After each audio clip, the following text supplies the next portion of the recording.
Hello दोस्तों, एक बार फिर से मैं आप सभी के सामने हाजिर हूँ 2.2 लेकर क्लास 9th का 2.2। तो आज हम करने वाले हैं 2.2 क्लास 9। तो आइए देखते हैं हम पहला क्वेश्चन। तो पहले क्वेश्चन में क्या, रेखिक बहुपद 5x3 का मान ज्ञात कीजिए। तो ये 5x3 का मान ज्ञात करना है। सबसे पहले जिसका मान ज्ञात करना है, अगर वो बहुपद में है, मतलब बहुपद चैप्टर का है, तो उसे हम मानते हैं माना बहुपद px। तो आपको याद रखना है हमेशा क्या मानना है, px ही मानना है, क्योंकि px मतलब पोलिनोमियल, पोलिनोमियल मतलब बहुपद। ठीक है, तो px बराबर है 5x माइनस का 3। ठीक है, हमने px मान लिया, px मान लिया। अब हमें निकालना है 1। तो 1 में क्या रखा है इसने, x की वैल्यू है 0। तो याद रखना, ये जो x की वैल्यू 0 है, सबसे पहले हम यहां पर रख के दिखाएंगे। ठीक है, इसका मतलब क्या है कि जो आगे आंसर है, जो भी इसको अब आगे सॉल्व करेंगे वो हमारा आंसर होगा। ठीक है, अब आंसर जो आएगा इससे समझ में आता है कि 0 रखने पर आया है।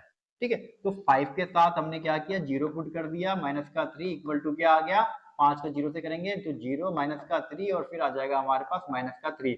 तो p 0 रखने पर क्या आया भाई, p 0 रखने पर क्या आया, माइनस का 3 आया। ठीक है, तो नेक्स्ट करते हैं सेकंड क्वेश्चन। सेकंड क्वेश्चन में यहां कर रहा हूं x इक्वल टू माइनस का 1, ये हमारा फर्स्ट था। ठीक है, तो सेकंड के लिए थोड़ा सा यहां कर देते हैं हम। सेकंड में क्या है, -1। तो -1 हम कहां पुट करेंगे, same px equal to 5x minus का 3। तो हम यहां पर अब की बार माइनस का 1 पुट करके शो करेंगे, दिखाएंगे। माइनस का 1 माइनस का 3, 5 एकम 5 माइनस का 3। फाइनल हमारा आंसर आ जाएगा, -1 पुट करने पर माइनस माइनस प्लस 8, बड़ा माइनस का है इसलिए माइनस का 8। तो ये हमारा आ गया सेकंड। अब थर्ड कर रहे हैं हम यहाँ पे। थर्ड क्या है हमारे पास, x इक्वल टू 2 और px क्या है हमारा, माइनस का 5x माइनस का 3। तो अब हम क्या करेंगे, इस x की जगह पे रखेंगे 2, यहाँ रखेंगे 2 x की जगह पे, माइनस का 3, 5 दूनी 10 माइनस का 3, माइनस माइनस प्लस हो जाएगा, माइनस का 13 आंसर। तो p की बच्चे ये तो प्लस का था, तो प्लस का है तो माइनस का तो है ही नहीं हमारे पास। माइनस का नहीं तो 10 में से 3 गया 7, हमारा माइनस का 13 आया। तो इस तरह से मतलब जो वैल्यूज है, सबसे पहले हम उसको px लेट करेंगे और जो जो वैल्यू हमारे पास है उस x की जगह पर हम उस वैल्यू को पुट करते जाएंगे, फाइनल हमारा आंसर निकलता जाएगा। तो इस तरीके से हम इसको फाइंड करते हैं। अगर आपको समझ में आ गया है तो बहुत बढ़िया, नहीं आया तो एक बार और रिपीट करके देख सकते हो। कमेंट करना मत भूलना सवाल कैसा लगा, और अभी तक आपने सब्सक्राइब नहीं किया तो प्लीज सब्सक्राइब कर लो, क्योंकि आप देख कर चले जाते हो, आप सब्सक्राइब नहीं करते हो, मुझको थोड़ा सा बुरा लगता है। अब करेंगे हम नेक्स्ट क्वेश्चन। नेक्स्ट क्वेश्चन है हमारा सेकंड। तो यहां पर हमें s की वैल्यू रखनी है। सबसे पहले हम सेम वही करेंगे, माना बहुपद। हमने बहुपद लेट कर लिया है, सबसे पहले हमें पुट करना है s की वैल्यू 0। तो ये हमारा s है, तो हम सबसे पहले यहां पर 0 रख के शो कर देंगे, दिखाएंगे। फिर 7 0 का स्क्वायर हो जाएगा, -4 0 प्लस का 6, ये हो जाएगा हमारा 7 0। मतलब अगर 7 को 0 से मल्टीप्लाई करेंगे 0 आएगा, माइनस का 4 को मल्टीप्लाई करेंगे तो 0 आएगा, प्लस का 6, और फाइनली हमारा आंसर आया 6। तो p 0 रखने पर भैया हमारा आंसर आ रहा है 6। अब हम सेकंड करेंगे। सेकंड में रखना है माइनस का 3। तो बढ़िया से ध्यान देंगे, x की वैल्यू रखनी है माइनस का 3 और बहुपद है हमारा P X equal to 7s square minus का 4s प्लस का 6, 7s स्क्वायर माइनस का 4s प्लस का 6। तो सबसे पहले हम यहाँ पर माइनस का 3 रख के दिखा देंगे, 7 माइनस का 3 का स्क्वायर माइनस का 4 माइनस का 3 प्लस 6। मतलब जहां पर s है वहां पर -3 रख दिया, s का स्क्वायर था तो -3 का स्क्वायर हो गया, माइनस का 3 प्लस का 6। तो हमारा आंसर आ जाएगा 3 3 9, मतलब 7 -3 का स्क्वायर करेंगे तो प्लस का 9 आएगा। यहाँ पर माइनस माइनस प्लस हो जाएंगे, 4 3 12 प्लस का 6, 9 7 63, प्लस का 12 प्लस का 6, फाइनली हमारा आंसर आ जाएगा 81। अब हम रखेंगे s की वैल्यू 4, तो s की वैल्यू 4 रखने के लिए आप ध्यान देंगे यहाँ पे। तो थर्ड क्वेश्चन में हमें रखना है x की वैल्यू 4, तो यहां पर हमें 4 रखना है s की जगह पे, तो डायरेक्ट कर रहे हैं हम 7, h की स्क्वायर है तो यहाँ 4 का स्क्वायर हो जाएगा, -4, h की जगह पे 4 रखना है, प्लस का 6, 7, 4 का स्क्वायर करेंगे 16, माइनस 4 चौक 16, प्लस का 6, 16 सत्ते 112, माइनस में 16 प्लस का 6, इसको इसमें से माइनस करेंगे 10 को इसमें से माइनस करेंगे तो 102। तो फाइनल हमारा आंसर आ गया 102 और हमने कर लिए हैं तीनों क्वेश्चन। ठीक है, वीडियो कैसी लगी आप मुझे कमेंट बॉक्स में जरूर बताएं। हाँ जी, तो अब कर रहे हैं हम नेक्स्ट क्वेश्चन। सलील की माता की वर्तमान आयु सलील की वर्तमान आयु के 3 गुना है। भाई एज वाला क्वेश्चन, और एज वाला क्वेश्चन हमेशा ही मुश्किल लग सकता है अगर आपको मेरा कॉन्सेप्ट नहीं पता है। कॉन्सेप्ट ऐसा समझा दूंगा कि लाइफ में कभी भी एज वाला क्वेश्चन आपका फंसेगा नहीं और आप एक बार में आंसर निकालना सीख जाओगे। तो याद रखना, अगर कोई व्यक्ति है जिसकी प्रेजेंट की एज मतलब वर्तमान की आयु x है और वो कहता है कि भूतकाल में 5 साल पहले,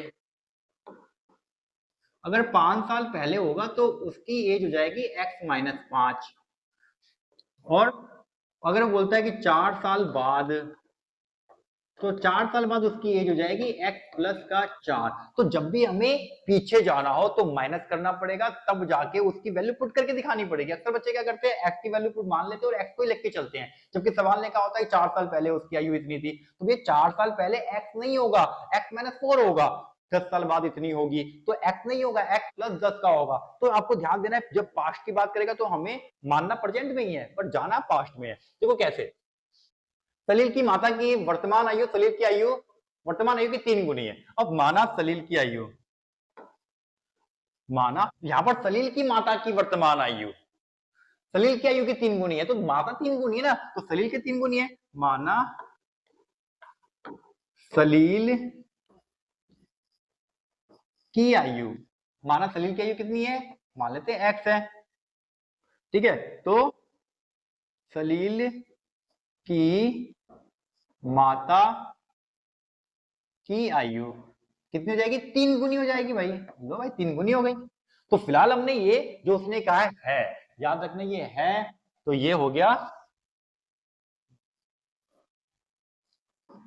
वर्तमान, माना वर्तमान सलील की आयु। ठीक है, x है तो माता की आयु उसकी 3 गुनी हो जाएगी। अब देखो 5 वर्ष बाद उनकी आयु, तो 5 वर्ष बाद की कहानी है, तो यहां पर पहले लिख के दिखाना 5 वर्ष बाद। अब 5 वर्ष बाद जो सलील होगा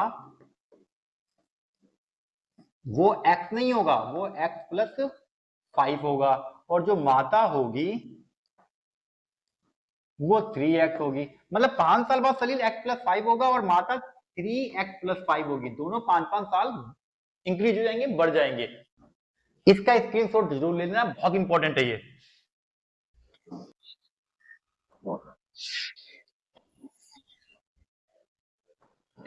अब देखो आगे, अब क्या कह रहा है ये, 5 वर्ष बाद उनकी आयु का योग, 5 वर्ष बाद तो उनकी आयु ये है और ये है। अब योग जो होगा वो इसका नहीं होगा, इन दोनों का होगा, तो उसको कहते हैं प्रश्नानुसार। प्रश्नानुसार का मतलब होता है सवाल ने जो कहा है हम वो कर रहे हैं, इंग्लिश में ATQ, अकॉर्डिंग टू क्वेश्चन। तो अकॉर्डिंग टू क्वेश्चन में क्या है, 5 साल बाद दोनों की आयु का योग। भाई 5 साल बाद इसकी सलील की आयु इतनी थी, माता की आयु 3x प्लस 5 थी, दोनों का योग कर दिया, कितनी है 70 है, दोनों को जोड़ने पर 70 आ रहा है तो 70 पुट करेंगे। 5 साल बाद की आयु को जोड़ना है, वर्तमान को नहीं जोड़ना है। तो x और 3x हो जाएगा 4x, 5 और 5 हो जाएंगे 10 इक्वल टू 70, 4x 70 माइनस का 10, 4x equal to 60, x equal to 60 divide by 4, 15 से कट जाएगा, x का मान आ गया 15। ठीक है, तो x कौन है, अब देखेंगे x तो हमारा सलील है, तो सलील की आयु है 15 वर्ष और माता की आयु है 3 गुना, 3 गुना में 15, 3 गुना कर देंगे तो हो जाएगा 45 वर्ष। तो फाइनल हमारा आंसर आ गया। ठीक है, तो आप कॉन्सेप्ट को समझो, आपको सवाल अपना समझ में आ जाएगा, अक्की बाबा कॉन्सेप्ट समझाएगा, आपको समझ में आ जाएगा। दो धनात्मक पूर्णांकों का अंतर 68 है, दो धनात्मक मतलब पॉजिटिव नंबर है, 1 2 3 4 5 कुछ भी हो सकता है, का पूर्णांक अंतर 68 है तथा उनका अनुपात 2 5 है। अब देखो अनुपात पता है, अंतर पता है, तो अनुपात जब भी पता हो, दो संख्या है, अनुपात पता है हमें 2:5, तो हम संख्या मान लेंगे, पूर्णांक को मान लेंगे। माना पूर्णांक मतलब पहला 2x होगा और दूसरा पूर्णांक हो जाएगा हमारा 3x। अब आप सोच रहे हो कि x क्यों माना, याद कर लो भाई, जब भी अनुपात में सवाल दे रखा हो तो आपको उसको x के साथ ही मानना है। जैसे 4:5 है तो 4x 5x, 3:5:7 है तो 3x 5x 7x, जहां पर हमारा 2:5 है तो माना संख्या 2x और 5x। ठीक है, 2x और 5x। अब कह रहा है कि उनके पूर्णांकों का अंतर, मतलब प्रश्नानुसार A2 में क्या लिखेंगे, दोनों पूर्णांकों का अंतर। अब दोनों पूर्णांक है, अंतर क्या होगा, 5x और 2x है, तो 5x माइनस में 2x, अंतर का मतलब माइनस होता है, दोनों का अंतर कितना दे रखा है, ये जो दे रखा है वही लिखना है 63। 5x में से 2x गया, 3x इक्वल टू 63, x को ये रख, हाँ जी, तो बाकी का लिख दिया है मैंने, अभी उसकी वैल्यू पुट करेंगे। अब यहाँ पर देखो, अब x को उधर लेके जाएंगे तो 3 से कटेगा, काटेंगे 3 दूनी 6, 3 एकम 3, तो x का मान आ गया 21। अब हमें निकालना है पहली पूर्णांक। अब पहला पूर्णांक हमारा क्या था, पहला पूर्णांक था हमारा 2x, 2x, तो यहां पर हम रख देंगे x का मान आया 21, गुना कर देंगे तो ये आ जाएगा 42, तो 21 दूनी 42 आ गया। अब करेंगे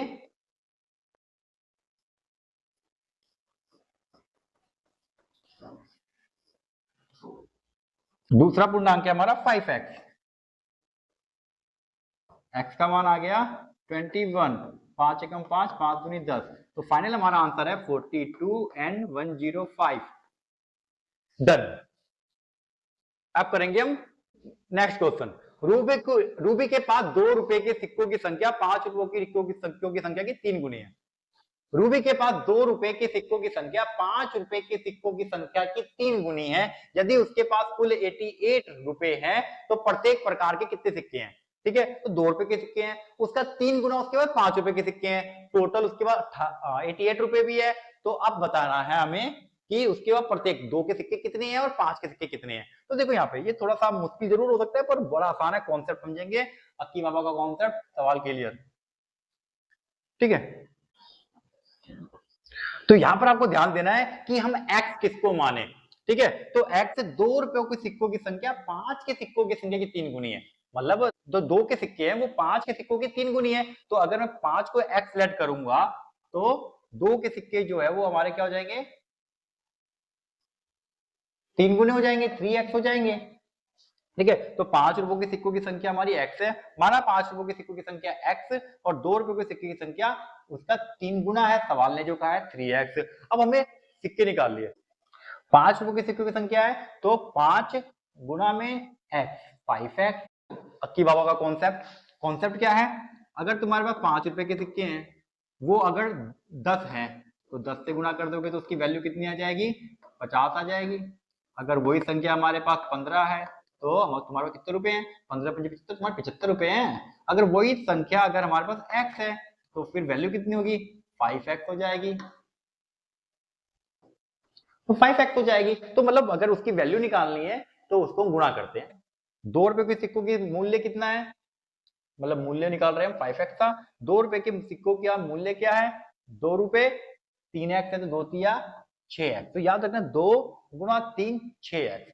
ठीक है, अकॉर्डिंग टू क्वेश्चन मतलब प्रश्नानुसार दोनों का जो मूल्य है अब ये हमारा 5 वाले सिक्कों का मूल्य 5x होगा, 2 वाले सिक्कों का मूल्य 6x होगा। अब दोनों का जो मूल्य है वो हमारा सवाल कह रहा है कि 88 है, तो 88 कर देंगे, 88 रुपए, 88 रुपए। तो ये सवाल हमारा रुपए है, ये रुपए है। तो रुपए वाले में जब हम रुपए फाइंड करेंगे, जब रुपए की वैल्यू होगी तो रुपए को जोड़ा जाएगा, संख्या की वैल्यू होगी तो संख्या को जोड़ा जाएगा। कभी कभी ये भी हो सकता है कि 2 रुपए के सिक्के और 5 रुपए के सिक्कों की संख्या 10 है, तो उस कंडीशन में इसको हम जोड़ के 10 रखेंगे हम वैल्यू में।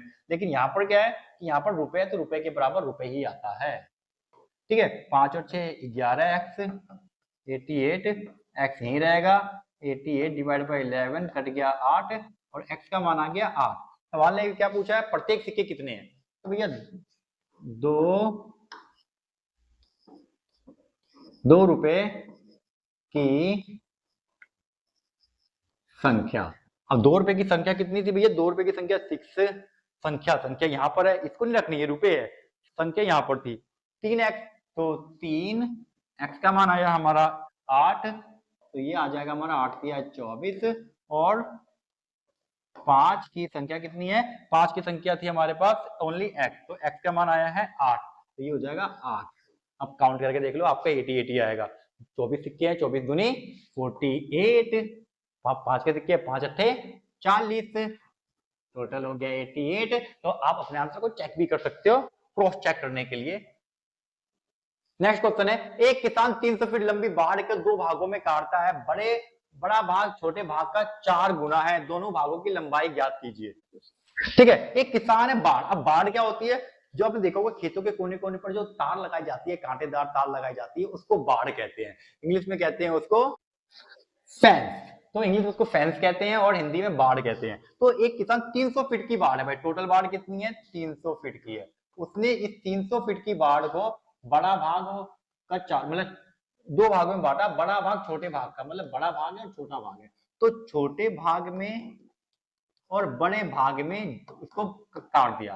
ठीक है, काट दिया, 2 भाग हो गए, दोनों को जोड़ने पर 300 आएगा क्योंकि दोनों को ही उसने काटा है। लेकिन अब उसने जो काटा है, जो बड़ा भाग जो छोटे भाग का 4 गुना है, तो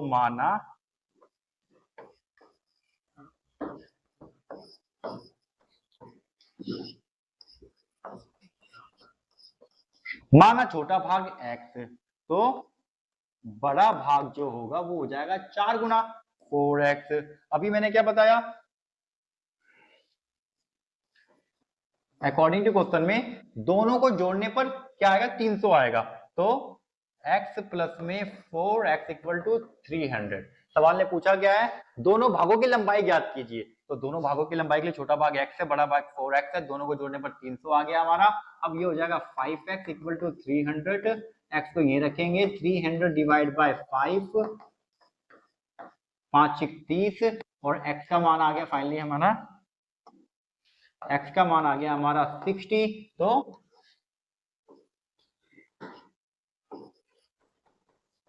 छोटा भाग हमारा आ गया, छोटा भाग हो जाएगा हमारा 60, क्योंकि छोटा भाग हमारा था x का मान 60 आया तो छोटा भाग है, और बड़ा भाग 4 गुना था, तो 4 गुना 60 हो जाएगा, 6 चौक 24, दोनों को जोड़ने पर 300 आएगा, तो 60 और 240, देखो दोनों को जोड़ने पर 300 ही बनेगा।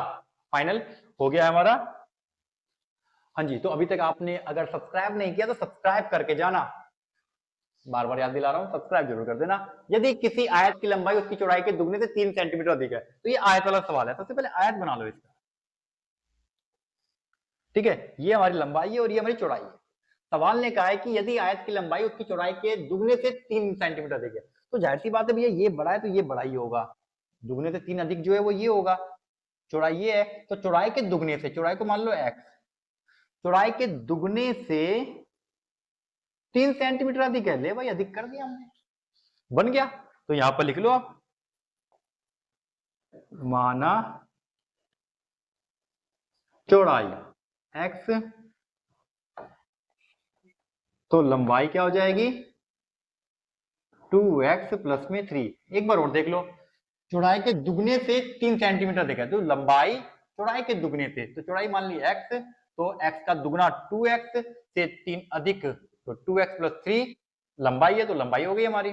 अब क्या देखते हैं सवाल क्या कह रहा है, तथा उसका परिमाप 24 सेंटीमीटर है। परिमाप तो याद रखना बच्चे, अगर वर्ग है तो वर्ग का परिमाप होता है 4 गुणा में भुजा, और आयत का परिमाप होता है लंबाई जमा चौड़ाई। तो लंबाई जमा चौड़ाई का दुगना, मतलब उसको 2 से गुना कर देंगे, 2 ब्रैकेट में लंबाई जमा चौड़ाई, तो आयत का परिमाप होता है। अब इतने परिमाप बोला है तो परिमाप का फॉर्मूला लगेगा, क्षेत्रफल बोलेगा तो क्षेत्रफल का फॉर्मूला लगेगा। तो परिमाप होता है आयत का परिमाप, आयत का परिमाप दे रखा है इसने, जो कि हमारा होता है 2 लंबाई जमा चौड़ाई। अब हमारी जो वैल्यू है लंबाई जमा चौड़ाई और आयत का परिमाप 24 है, तो ये 24 जो है 24 जो है वो इसके बराबर होगा। ठीक है, तो सबसे पहले हम यहाँ पर 2 लिखते हैं, लंबाई लिखते हैं, लंबाई हमारा पहले 2 लिखते हैं, फिर लंबाई ब्रैकेट में x है प्लस चौड़ाई, चौड़ाई हमारी पहले लंबाई हमारी 2x प्लस में 3, 2x प्लस में 3, चौड़ाई है हमारी x, और इसका मान है हमारा 24 सेंटीमीटर। ठीक है, इसको सॉल्व करते हैं। 2x और 1x दोनों सेम है, x है सेम चर है, 2 और x 3x प्लस में 3, इस 2 को ले जाओ इसके नीचे 12 सेंटीमीटर, 3x 3 को लेके जाओ 12 के पास, कितना आया 9, 3 को ले जाओ इसके नीचे, काट देंगे 3 और x का मान आ जाएगा हमारा 3। ठीक है, x का मान आया 3। अब इसने क्या कहा था, आयत की विमाएं बताइए, विमाएं मतलब लंबाई और चौड़ाई दोनों बतानी है। आयत की विमाएं, विमाएं मतलब चौड़ाई, चौड़ाई हमारा x था और x की वैल्यू है 3, लंबाई था हमारा दुगने से, मतलब चौड़ाई के दुगने से,